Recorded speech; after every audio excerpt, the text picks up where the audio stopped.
We have a feature called App Clone that allows us to use two versions of the same app. We just need to enable this toggle and go to the home screen and enter the edit mode. You will be able to see the plus button for the apps that support this feature. As of now, only WhatsApp and WeChat are compatible. Soon we might be able to see other apps too. Next, we have an app lock built into the phone itself. You have the settings in the fingerprint section. For the first time, you need to set up a password and select the apps that you want to lock. You can choose to unlock the locked application with your fingerprint or by using the password. To use the fingerprint scanner, you need to first enable this toggle in the fingerprint settings. This feature allows you to use the beauty mode from the front-facing camera even while you make video calls from apps like WhatsApp. It just makes you look pretty even on video calls. Most of the phones doesn't offer this feature. There is an awesome feature called Super Saver mode in your control center. Once you enable this mode, screen brightness goes down, all the apps will be stopped, and you will get very limited set of options like calls and messages. It might not look fancy, but this mode will drastically improve your battery life. Use this mode when you are very low on battery. To take a screenshot on this phone, you can press and hold the volume down and power buttons. But if you have a hard time doing that or want additional features, we can use Super Screenshot. Just open the control center and press this toggle. First, we can take long screenshots. Just press the next button to keep it scrolling. Next, we can take rectangular shots. We can draw doodles and take screenshots with all kinds of shapes. And finally, we can also record the screen. All the phones running Android Nougat and above offer split screen mode, the feature where you can run two applications side by side. But Vivo offers a stripped down version of it. It only works on very limited number of apps. You can swipe using 3 fingers to start this mode. We can resize the window, switch them, and even close one of these windows. If you try to do the same gesture with other apps, this will not work, which is like a very bad thing. Unlike previous Vivo phones, this phone has on-screen buttons, and from here, you can change the button position. And if you want, you can try something new. You can go with the sliding gestures. You can slide from the right for back, slide from the center for home, and slide from the left for recent apps button. You can swipe from the corners to bring out the control center. By the way, you need to swipe where the virtual buttons were previously visible. The default video player on Vivo allows you to play videos in a floating window. Just play a video and press this button at the bottom to start playing the video in a floating window. We can move it around, play or pause it, and do some other stuff. By the way, we can swipe up or down on the right side to change the volume, and swipe on the left side to change the brightness, and swipe left or right to change the playback position. In settings, we have the option for Smart Click. It's a quick shortcut that allows you to perform some actions when we press and hold the volume down button on lock screen. I prefer to use the flash. When the phone is locked, press and hold the volume down button to toggle flash. By the way, it doesn't work if you are playing music. We can also do other stuff like recording audio, opening the camera app, and do other stuff. This feature is also called night mode or reading mode in other phones. You can turn it on by using this toggle or based on a specific time, which is a very cool thing. This mode protects your eyes at night by filtering blue light. One of the USPs of this phone is hi-fi audio, and it does deliver to some extent. If you want to get better audio experience, in the sound settings, enable hi-fi audio for your default music player. For the best experience, you should have high quality audio and good headset too. If this phone is too big for your hand, you can enable one-handed mode from the settings to shrink the screen size. You can use a quick gesture to enter this mode and do the same thing once again to come out of it.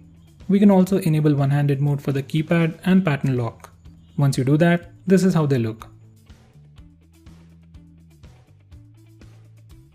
As you can see, there are a lot of gestures from unlocking the phone to opening multiple applications with different gestures. And the one I prefer the most to use is slide down to open the camera app. You can swipe up to unlock the phone, draw a C for phone dialer, draw E for the browser. It works really well if you don't have a password set up, or else it'll ask you to first unlock the phone. They did give us 2 toggles, but I don't know which one actually works.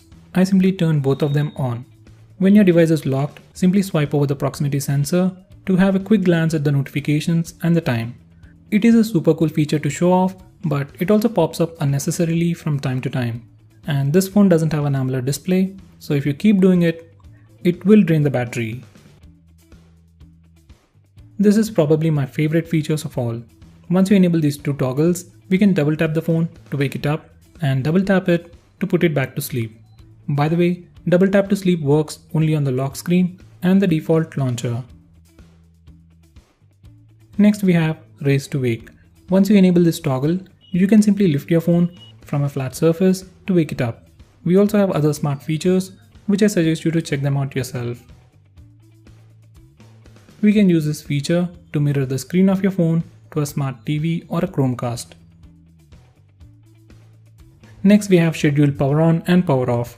From these settings, we can automatically power off and power on your phone. It might help you if you want to automate it, but rebooting the phone drains battery much faster.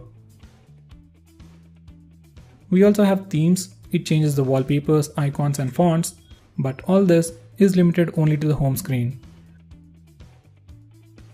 Once you enable this toggle, you can shake the phone in the lock screen or the home screen to turn on the flash.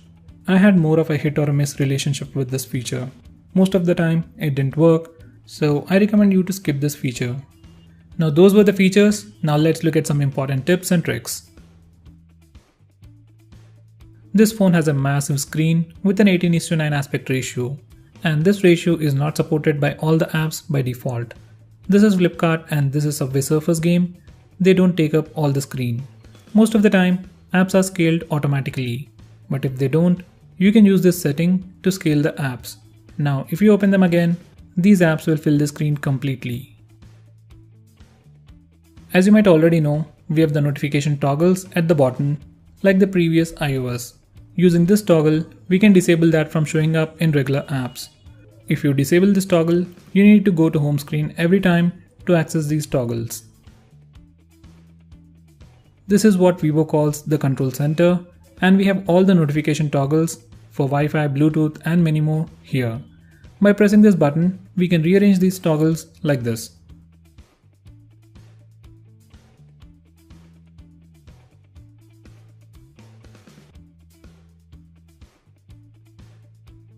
Just in case you didn't know or you never tried, from Nougat, you can directly write replies to messages on WhatsApp or Facebook from the notification bar like this.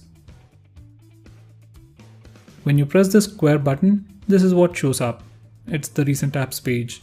It basically lists all the apps that are running in the background or the apps that you previously opened. Most of the time, this phone kills the apps to save some battery life. So if you have any important app that you don't want to get killed or stopped, you can lock it and unlock it like this. You can do it for all the apps that you use frequently to make your phone look faster. There is a view called Heads Up Notification. If you choose that, every time you get a notification, you get a card-like preview at the top of the screen. If you like it and want to go with it, you can keep the Heads Up notification enabled. If you find it annoying, select No Preview, and once you do that, every time you get a notification, you will see the notification icon on the status bar. By default, this phone is configured to kill all the apps running in the background when you lock the phone or even after some time. So if you don't want specific apps to be killed, you can whitelist them from these settings. Did you ever wonder how to change the default launcher or the default browser on Vivo phone? This is how you do it. It's a very important thing. This is something everyone needs to know. Like any other complete Android phone, Vivo V7 Plus also comes with an LED notification light, and the choice to use it or not is left up to you. If you want to use the LED notification light, then enable this pulse light toggle. It's hard to see, but this phone has a LED light on the top. Show battery and network usage. If you want to show the battery percentage and network usage on the status bar, enable these toggles. And this is how it looks. If you want to change the display screen on time, you need to change this auto lock time. For some reason, Vivo chose to put it here instead of the display settings like everyone else.